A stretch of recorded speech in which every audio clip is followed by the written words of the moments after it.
नमस्कार सर्वांचे कथालेखन मराठी स्टोरी या चॅनेलमध्ये स्वागत आहे. आज आपण पाहणार आहोत घाट या कथेचा भाग दुसरा. लेखक आहेत प्रदीप गावंडे. भाग पहिल्याची डिस्क्रिप्शन बॉक्समध्ये लिंक दिलेली आहे. गाडीवर खरंच कुणी होतं की आपली कल्पना होती ती? विचार करता करता अखेर निद्रादेवी त्याच्या डोळ्यावर केव्हा आरूढ झाली ते त्याला कळलेही नाही. आता पाहूया पुढे. दुसऱ्या दिवशी 11 वाजता मुलगी बघायचा कार्यक्रम होता. सिमीला मोठे आश्चर्य वाटत होते.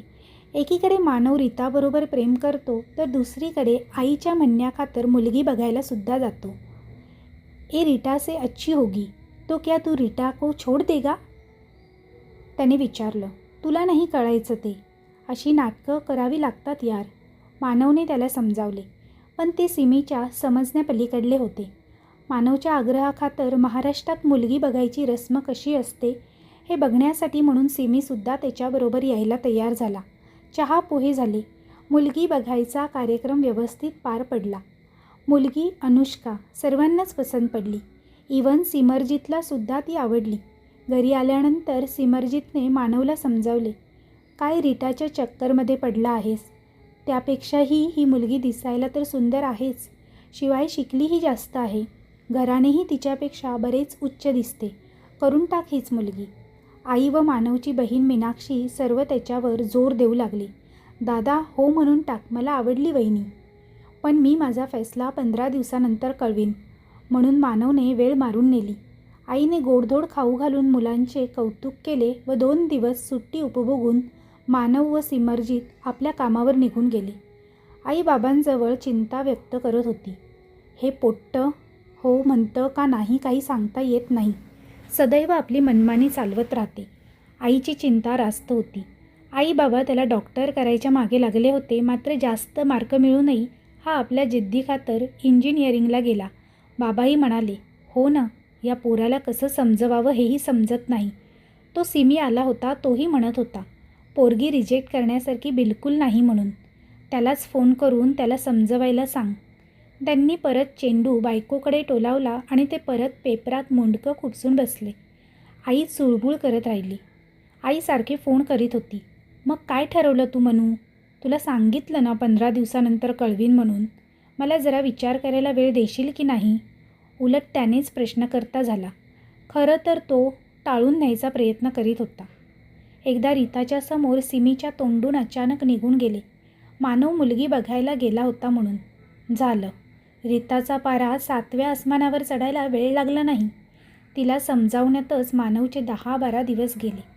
पण तिच्या रागाने फुगलेल्या गालातील हवा कमी होण्याचं काही नाव घेत नव्हती. परोपरीचे प्रयत्न करून पाहिले त्याने, पण ती बधायला तयार नव्हती.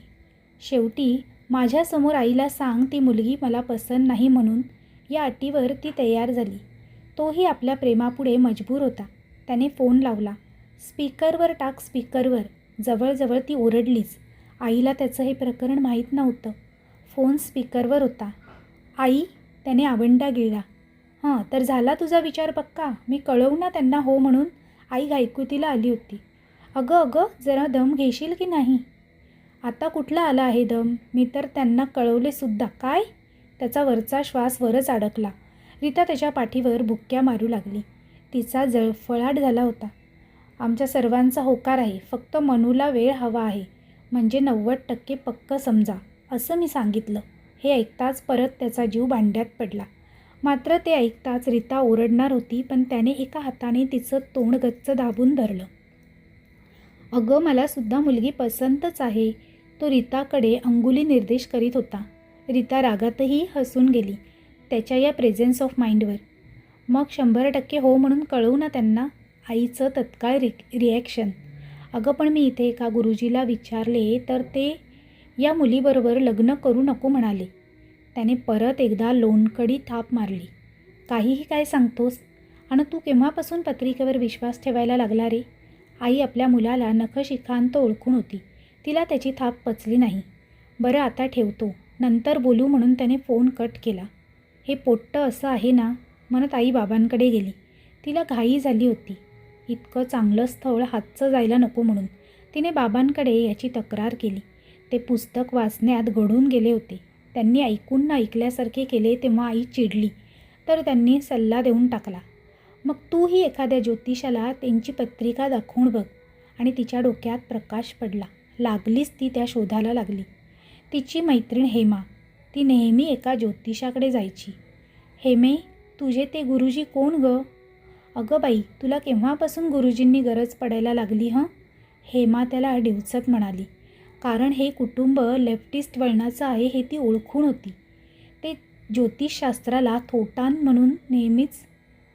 म्हणून नेहमीच हिनवत असे. पण आज अडला हरी गाढवाचे पाय धरी. पण इथे तर साक्षात शास्त्राला शरण जायची वेळ आली होती.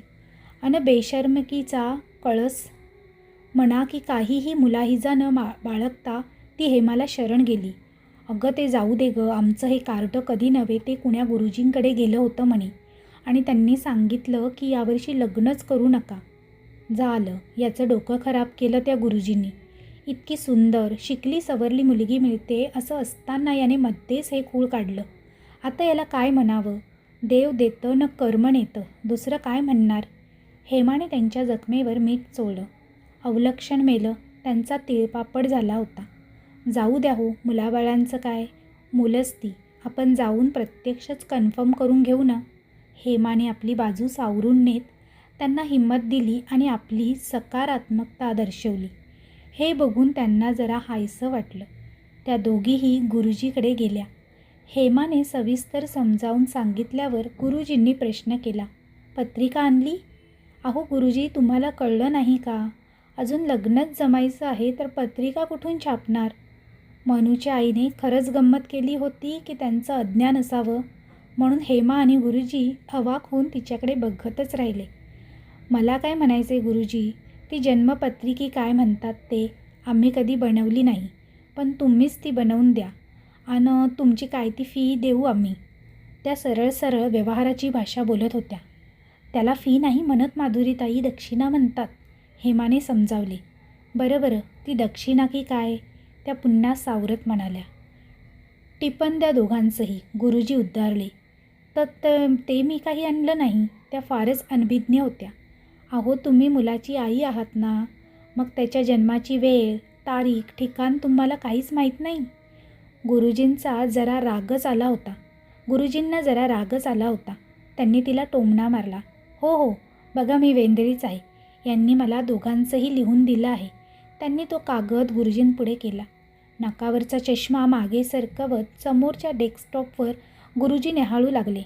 अरे प्रश्न कुंडलीतच तर चंद्रबळ नाही हो. गुरुजींनी आपली शंका व्यक्त केली. त्यांच्या डोक्यावर आठ्या होत्या. म्हणजे काय हो गुरुजी? त्या अधीर झाल्या होत्या. अहो धीर धरा माधुरीताई, हेमाने समजावले. गुरुजी बघतायत ना. गुरुजींनी दोघांच्याही पत्रिका तपासल्या व ते डोक्यावर ताण देऊ लागले. आणि तेवढ्यात आमचा मनू कोणत्या गुरुजीकडे गेला होता. त्यांनी सांगितले जमत नाही म्हणून. माधुरीताईंना राहवलं नाही. त्यांनी गुरुजींनी काही सांगण्याअगोदर सांगून टाकलं. जेव्हा की हेमाने पट्टी पडवून दिली. तुम्ही फक्त टिपणं द्यायचं, बाकी काही बोलायचं नाही. गुरुजीच सर्व सांगतात. पण माधुरीताईंच्या पोटात ते काही पचलं नाही आणि त्या सर्व ओकून गेल्या. गुरुजी आणखीच बुचकळ्यात पडले. म्हणजे या काय माझी परीक्षा घ्यायला आल्यात काय? त्यांच्या डोक्यावरच्या आठ्यात आता वाढ झाली. हा तुमचा मुलगाच ना? गुरुजी पत्रिका बारकाईने बघत म्हणाले. हो तर मग काय? माधुरीताईंना वाटले यांना अशी कशी भलतीच शंका येऊ शकते. त्यांनी ठासून सांगितले, याला सांगा बोलताना जरा सावधपणे बोलत जा. आता मात्र त्या गटपटल्या. का बरं? याच्या वाचा स्थानातील राहू प्रभावी ठरला आहे. हा जे काही बोलतो ते बहुतांशी खरे ठरते. म्हणूनच काही चांगलं वाईट बोलायच्या अगोदर सांभाळून बोलत जा म्हणावं. त्यांना कितपत उमजलं, पण त्या हो म्हणाल्या. तुम्ही एक काम करा, सध्या याच्या लग्नाचा विषय टाळा, वर्षभर तरी. गुरुजी म्हणाले. का बरं? त्यांना राहवलं नाही. हे बघा, या मुलीबरोबर याची पत्रिका खरंच जमत नाही. खरं तर तुम्ही ही मुलगी बघायलाच जायला नको होतं. गुरुजी पत्रिका न्याहाळत म्हणाले, असं का म्हणताय गुरुजी? त्यांचा चेहरा आता काळवंडला. यांच्यात मृत्यू षडाष्टक योग आहे. या मुलीच्या पत्रिकेतील राहूची काळी नजर या मुलाच्या हॉस्पिटलच्या स्थानी पडली आहे. त्यामुळे याचे हॉस्पिटलाइज्ड होण्याचे योग आहेत. आणि याच्याही पत्रिकेत द्वितीयातील राहूची दृष्टी मृत्यूस्थानावर आहे. त्यांना पुढे बोलू न देता त्या लगेच उद्गारल्या, म्हणजे याचा मृत्यू होणार आहे असं म्हणायचं आहे का तुम्हाला? तसं नाही हो, लगेच मृत्यू वगैरे काही होत नसतो.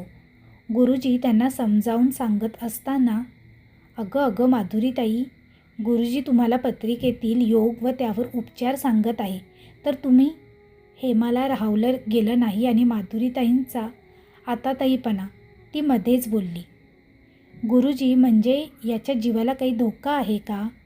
काळजीच्या सुरात हेमाने विचारून घेतली. तीही मनातून हादरली होती. हॉस्पिटलमध्ये जाणं म्हणजे कदाचित किरकोळ दुखापतीसाठी सुद्धा ॲडमिट व्हावं लागू शकतं असं मला म्हणायचं होतं.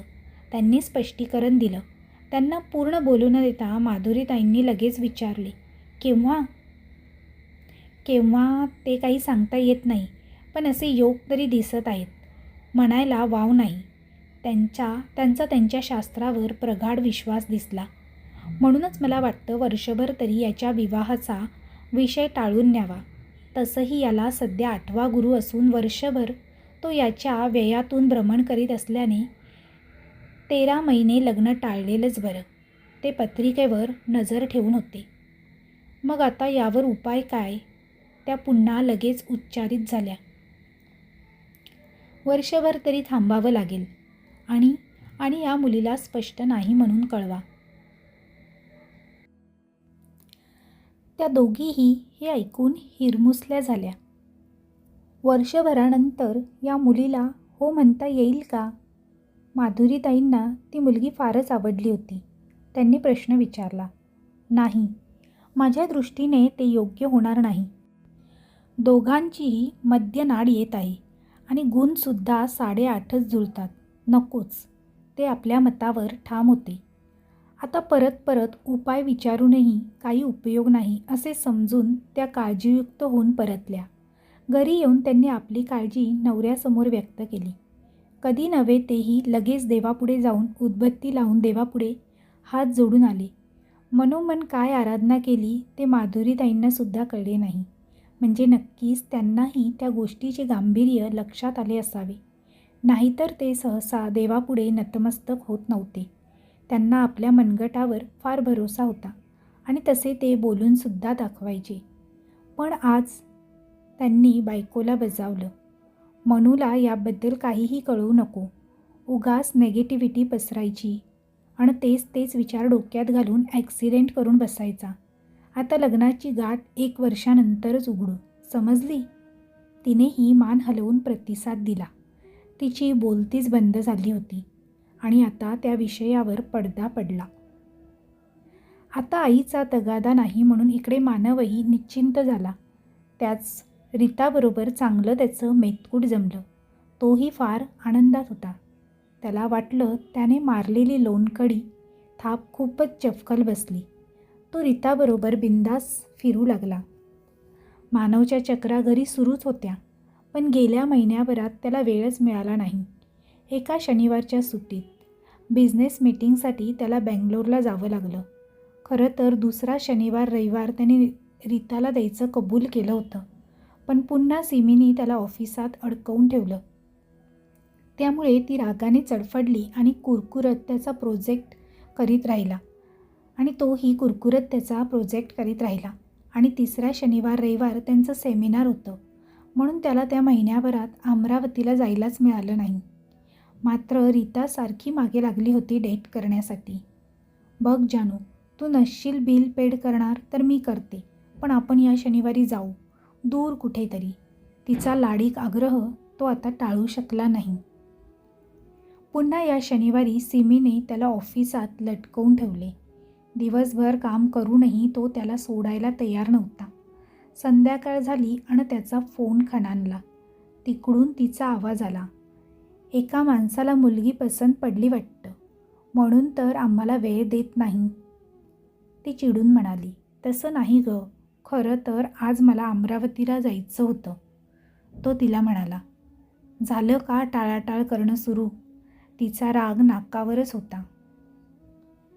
अगं खरं सांगतो तुला, तेव्हापासून मला जायला वेळच कुठे मिळाला आहे. आईला वाटलं मी रागावलोय आणि तुला इकडे असं वाटतंय. मी तरी काय करू, कसं समजावू तिला आणि तुलासुद्धा. तिची समजूत घालायला मला अमरावतीला जावंच लागेल. तो तिला अमरावतीला जायचं महत्त्व पटवून देत होता. उगाच बहाणे नको, त्यांची समजूत घालायची आणि माझी. ती आपले सगळे प्यादे वापरून बघत होती. खरं तर आज मी इथे अडकलो नसतो तर मी तुला लाँग ड्राईव्हवर घेऊन जाणार होतो. त्यावर ती लगेच उतरली, म्हणजेच म्हणाली, मी सुद्धा तर तेच म्हणत आहे. पण उगाच बाता नको मारू.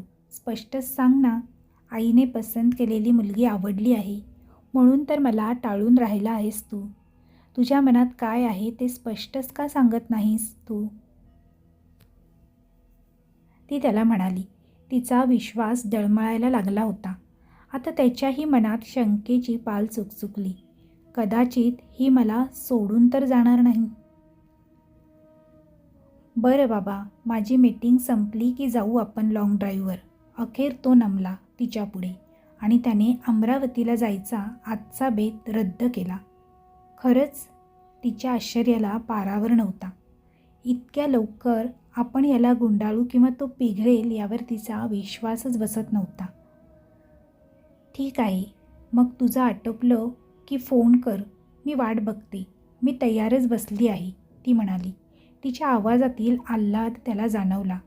आज नाही गेलो तर उगाच तिचा हिरमोड होईल. ओके, गुड बाय, म्हणून त्याने फोन ठेवला. मीटिंग आटपायला संध्याकाळचे 7 वाजले. तो रूमवर गेला आणि छानपैकी फ्रेश झाला आणि रीताच्या घरासमोर डॅक डॅक बुलेट वाजायला लागली. ती ऐकल्याबरोबर ती धावतच बाहेर आली. काळ्या कुर्त्यात छातीवर ओढलेली ओढणी तिने पाठीमागे घट्ट बांधून घेतली. हाय हिल घातले होते आणि हाय हिल टॉक करत ती आली. एका मदमस्त सुगंधाने त्याच्या नाकपुड्या फुरफुरल्या. हेल्मेटची काच वर सरकवत एक तिरपा कटाक्ष त्याने तिच्याकडे टाकला. बसा मेमसाहेब, त्याने गंमत केली. ती त्याचा खांदा पकडून बुलेटवर चढली आणि त्याच्या कानाजवळ पुटपुटली. मला वाटलं आजही आपला प्रोग्राम ओमफस होतो की काय. का बरं, म्हणत त्याने एक्सिलेटर वाढवले. डॅक डॅक डॅक करत गाडीने वेग धरला. म्हटलं आज शनिवार आहे आणि शनिवार माझ्यासाठी नेहमीच अनलक्की आहे, ती म्हणाली. तरीही तू काळा कुर्ता घालून आलीस, तो म्हणाला.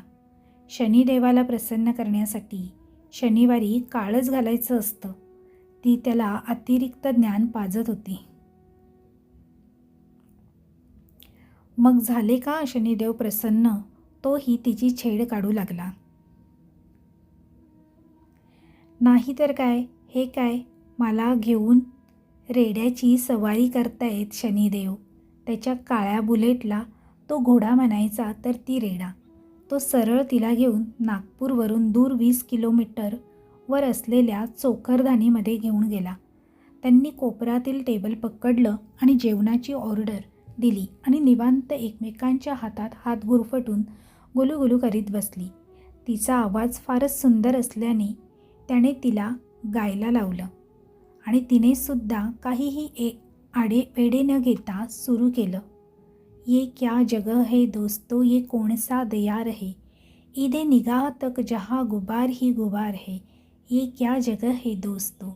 गाणं संपलं आणि जेवण झालं. असं वाटतं ही रात्र संपूच नये. नेहमी तुझ्या सानिध्यात मस्त महफिल सजवावी. आणि तिला तो कुरवाळत राहिला. तीही त्याला भरवत राहिली. तू खा ना, त्याचा आग्रह. तू जेवत असलास की माझं पोट भरतं. तिचं त्याला सावरून नेणं. तेवढ्यात त्याचा फोन खणानला. म्हणू तू आजही आला नाहीस. तिकडून काळजीचा प्रश्न. तो तिच्याजवळून उठून जरा दूर जाऊन बोलू लागला. आई, उद्या येतो. आज जरा काम निघालं. पण तिकडून तिचा हुंदका ऐकू आला. आई, अगं काय झालं? त्याने गंभीरतेने विचारलं. अरे अरे यांना दवाखान्यात नेलंय. ती आवंडा गिळत होती. का? काय झालं बाबांना असं अचानक? आता तो जरा सावरला. डॉक्टर म्हणाले हार्ट अटॅक आहे. त्यांनीच ॲम्ब्युलन्स बोलावली आहे. मी निघते आहे. त्याची आई घाईघाईत बोलली. तू निघ, मी सुद्धा निघालोस. तो जरा घाबरला होता. काय झालं मिनी? ती लाडात असली की नेहमी त्याला मिनी म्हणत असे. कुणाचा फोन होता? आईचा. त्याचा चेहरा एकदम पडला. पुन्हा उद्या मुलगी बघायला जायचं असेल तर जा न. इतकं घाबरायला काय झालं? ती म्हणाली.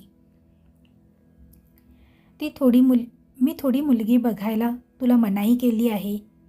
ती त्याला छेडण्याच्या मूडमध्ये होती आणि त्याला बोलत होती. तिचे तर्क जास्त ताणू न देता त्याने सांगून टाकले. अगं बाबांना हार्ट अटॅक आलाय. आता तिचे 10 गेले आणि 5 उरले. शनिवार माझ्यासाठी नेहमीच अनलकी राहिला आहे. तीही मनातल्या मनात पुटपुटली. अरे बापरे, मग मी येऊ का तुझ्याबरोबर? ती म्हणाली. नको, अशा परिस्थितीत नको. चल, मी तुला सोडतो. त्याला काय करावे काही सुचत नव्हते. असू दे रे, जाईन मी. तू निघ इथून पुढे अमरावतीला. मी बघते. ती त्याची काळजी करत होती. वेळ वाया जाऊ नये म्हणून तिने त्याला सुचवले. तो अमरावती रोडवर नागपूरच्या पुढे 20 किलोमीटर अंतरावर विचारमग्नतेत गुंतला होता. इथनं सरळ अमरावतीला पळावं का? पण हिला एकटीला सोडून जाण्यास त्याचं मन धजावत नव्हतं. दुसरा विचार चमकून गेला. हिला सोडण्याच्या चक्करमध्ये तिकडे बाबांना काही झालं तर? जन्मभर डाचत राहील मला. हिला एकटीला सोडावं तरी कसं? त्याची घालमेल तिच्या लक्षात आली. मेनू, तू निघ पुढे, मी जाईन. तिचा निर्धार बघून तो हरकला. त्याने 2000ची नोट वेटरकडे सरकवली.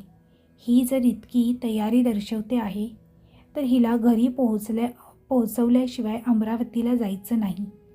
हा निर्धार पक्का करून तो तिला म्हणाला. बैस लवकर गाडीवर, मी सोडतो तुला.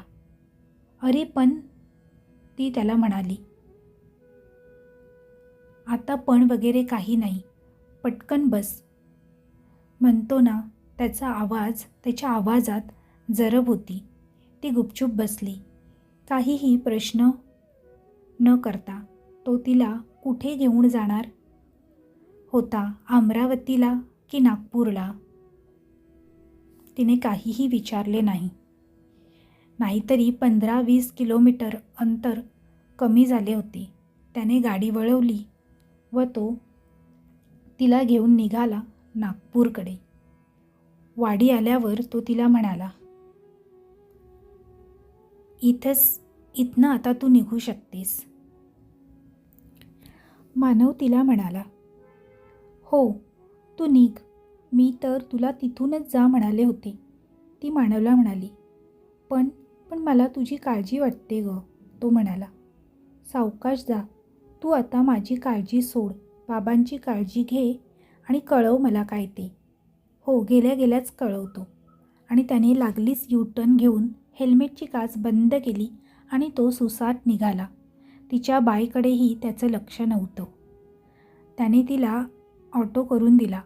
ऑटोमध्ये बसल्यानंतर तिने बाय करायला हात बाहेर काढला. ऑटो नागपूरकडे निघाला तेव्हा तिची पांढरी ओढणी बाहेर फडफडत होती. त्याने लगेच तिला फोन करून ओढणी आत घ्यायला सांगितली. पण आवाज येत नसल्याने तिलाही काही कळले नाही व त्यालाही तिचे बोलणे काही समजले नाही. रात्रीचे 10 वाजून गेले होते. तो विचार करीत होता. मी लगेच का नाही गेलो घरी? या रीताच्या चक्करमध्ये विनाकारण वेळ वाया गेला. एव्हाना मी आईजवळ असतो. तिला धीर देता आला असता. धावपळ करता आली असती. आता पस्तावून फायदा काय? गाडीची स्पीड आपोआप वाढली. तो बाबांच्या काळजीत होता. रात्रीचे 12:30 वाजले होते. तो तळेगावचा घाट चढत होता. उबड-खाबड असलेला तो पहाड त्याच्या ड्रायव्हिंगची परीक्षा घेत होता. त्यावरील उंचच उंच झाडे आज चंद्राचा प्रकाशही सोबतीला नव्हता. कदाचित रात्र अमावस्येची असावी. मानवच्या मनात चर झालं. तो असलं काही मनात नसलं तरी नेमकं आज. आता त्याला हे आठवणं काहीतरी विशिष्ट बाबीकडे निर्देशित करीत होतं, किंवा करीत आहे असं त्याला वाटलं. तो आज एकटा, इतका भयान रात्री, जंगलचा सुनसान रस्ता. कदाचित मागील वेळी सुरू असलेलं रस्त्याचं काम आटोपलं असावं, म्हणून रस्त्यावर बोल्डर पडली नव्हती. रस्ता खरंच काळ सर्पासारखा काळा कुळकुळीत वेगवेगळी वळणं घेत नुसता सुस्त पडला होता. तो खरंच मानवच्या ड्रायव्हिंगची परीक्षा घेत होता. वळण आली की वाढणारी स्पीड अचानक कमी करायला लावणारा.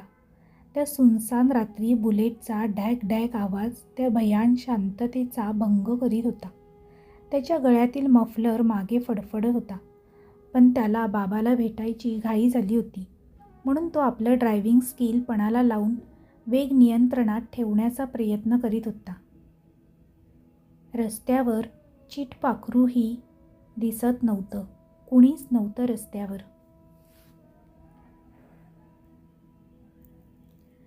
मानवला आठवलं, मागल्या वेळी सिमीबरोबर असताना रस्त्यात भेटलेला तो 786 बुलेटवाला, त्याच्याबरोबर असलेली की दिसलेली ती मुलगी, आणि नंतर मध्ये भेटलेला तो मोटरसायकलवाला, दारू घेऊन जाणारा. कोण होता तो? आजही पहाडावरील धूर रस्त्यावर येऊन दरीत कोसळत होता. तो विचार करत होता, नेहमी का बरं हे लोक आग लावत असतील?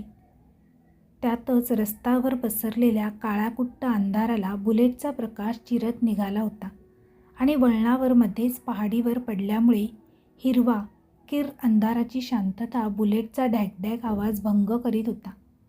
अचानक त्या ढॅकढॅकच्या आवाजात परत एक ढॅकढॅकचा आवाज मिसळल्यासारखा त्याला वाटला. बुलेट कुठे स्पार्क तर करत नाही ना, अशी त्याला शंका आली. तो गाडी चालवता चालवता खाली बुलेटकडे बघू लागला, तर सटकन जंगलातील आड रस्त्याने एकाएकी एक बुलेट त्याच्या समोर आली. याच्या मनात धस झालं. तो त्या समोरच्या बुलेटवर मागे कुणी बसलं आहे का याचा शोध घेत होता, कारण मागच्या वेळी 786वाल्या बुलेटवर ती तरुणी. त्याला दरदरून घाम फुटला. त्याने स्पीड कमी केली, लाईट अप्पर डिप्पर केला आणि तो चमकला. त्या लाईटमध्ये त्याने बघितली, बुलेटची नंबर प्लेट चमकत होती, MH27OM666, आणि त्याचा चेहरा काळवंडला. तो मनातून फार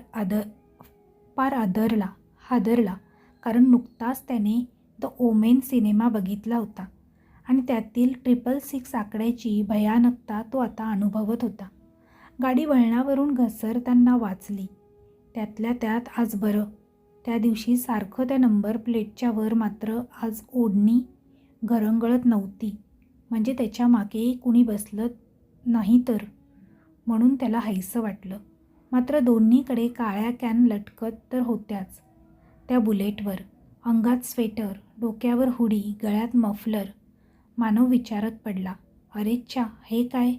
हा माणूस मागील वेळीही आपल्याला भेटला होता, पण त्यावेळी त्याच्याजवळ बुलेट नव्हती. कदाचित तो 786 बुलेटवाला, ती पोरगी. नको, भलत्या वेळी त्या आठवणी. हा कोणी दुसरा असावा, म्हणून त्याने विचार झटकून दिला, आणि 1 से भले 2 याच्याबरोबर आपण रस्ता कापू, म्हणजे भीतीचा लवलेश राहणार नाही. म्हणून त्याने स्पीड वाढवली व तो आता एकदम त्याच्याबरोबर चालू लागला. हेल्मेटची काच वर करत मानवने विचारले, रोज रात्री तू असाच भटकत असतो का? का म्हणलं? बुलेटच्या आवाजामुळे त्याला काही ऐकू येत नव्हतं. मानवने त्याला थांबण्याचा इशारा केला, पण तो थांबला नाही. मात्र त्याने स्पीड कमी केली. आता दोघेही बरोबर चालत होते. तो मानवला काहीतरी इशारा करीत होता, पण मानवच्या काही लक्षात येत नव्हते. मानवने त्याच्याजवळ गाडी नेत विचारले, काय रे, काय झाले? काय म्हणतो?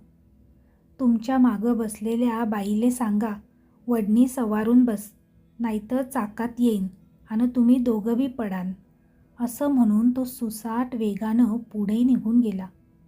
मानव फार घाबरला, हादरला होता. त्याला दरदरून घाम फुटला. तो विचार करू लागला, हा काय म्हणत होता? रीताला तर मी ऑटोत बसवून दिले, मग यू टर्न घेताना ही पट्टी ऑटोतून उतरून गाडीवर तर बसली नाही. पण मी तर तिला ओढणी आत घ्यायची सूचना केली होती. आता त्याला दरदरून घाम फुटला. तो विचार करीत होता, हीच माझ्या मागे येऊन बसली की आणखी कुणी? मला कसे जाणवले नाही? कदाचित माझी गंमत करावी म्हणून गुपचूप बसली की काय? हे विचार चमकताच त्याने धपकतच मागे वळून बघितले आणि समोरचे वळण त्याच्या लक्षातच आले नाही. तो धाडधीड खालच्या दरीत कोसळत होता. पडताना त्याला नेमकी आठवण येत होती 786वर बसलेल्या त्या बाईची. ज्योतिषाचं म्हणणं खरं ठरलं. दुसऱ्या दिवशी तो शुद्धीवर आला. प्लास्टरमध्ये हातपाय डोकं गुंडाळलेला तो दवाखान्यात होता. विचार करीत होता, कोण होती ती? होती की नव्हती, की फक्त ओढणी? पण ती कुणाची? समाप्त. लेखक प्रदीप गावंडे. तर मित्रमैत्रिणींनो, तुम्हाला ही कथा कशी वाटली हे कमेंटद्वारे कमेंट करून नक्की कळवा. या कथेद्वारे अंधश्रद्धा पसरवण्याचा कोणताच हेतू नसून एक मनोरंजन म्हणूनच या कथेकडे पाहावे. त्याचप्रमाणे ही कथा जर तुम्हाला आवडली असेल तर तुमच्या जास्तीत जास्त मित्रपरिवारांसोबत शेअर करायला विसरू नका. व्हिडिओ आवडला असेल तर व्हिडिओला लाईक करा आणि चॅनेलला सबस्क्राईब करा. त्याचप्रमाणे बेल आयकॉनवर क्लिक करून ऑलवर सेट करा, म्हणजे तुम्हाला नवनवीन व्हिडिओचे नोटिफिकेशन लगेचच मिळतील. पुन्हा भेटूया अशीच एक नवीन आणि सुंदर कथा घेऊन. तोपर्यंत सर्वांना धन्यवाद. Bye bye.